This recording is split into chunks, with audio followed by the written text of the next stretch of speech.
સ્થાનિક સ્વરાજ્યની ચૂંટણીને લઈને આજે ઉપલેટા તાલુકા કોંગ્રેસ દ્વારા તાલુકાના વિવિધ ગામોમાં ઉમેદવારી ફોર્મ રજૂ કર્યા। સ્થાનિક સ્વરાજ્યની ચૂંટણીને લઈને ઉપલેટા તાલુકા કોંગ્રેસ દ્વારા તાલુકાના વિવિધ ગામોના ઉમેદવારી ફોર્મ રજૂ કર્યા। તારીખ 26 એપ્રિલના રોજ યોજાનારી સ્થાનિક સ્વરાજ્યની ચૂંટણી માટે વિવિધ પક્ષો દ્વારા ઉમેદવારોના નામ જાહેર કરવાની અને ફોર્મ રજૂ કરવાની પ્રક્રિયા શરૂ કરી દેવામાં આવી છે।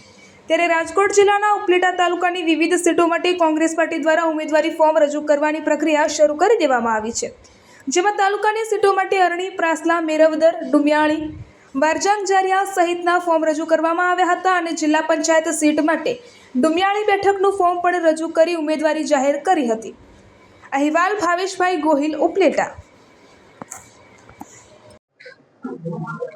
આજ રોજ સ્થાનિક સ્વરાજની ચૂંટણીને અનુલક્ષી ઉપલેટા તાલુકા વિસ્તારના 18 સીટમાંથી ઉપલેટા તાલુકા કોંગ્રેસ સમિતિ દ્વારા અને ઉમેદવારોને લઈ અને Arani, પ્રાસલા, મેરવદરની seat, Dumiyani seat, વરજાંગજારિયા seat અને જિલ્લા પંચાયત ડુમિયાણીની સીટના આજે અમે ફોર્મ રજૂ કર્યા છે।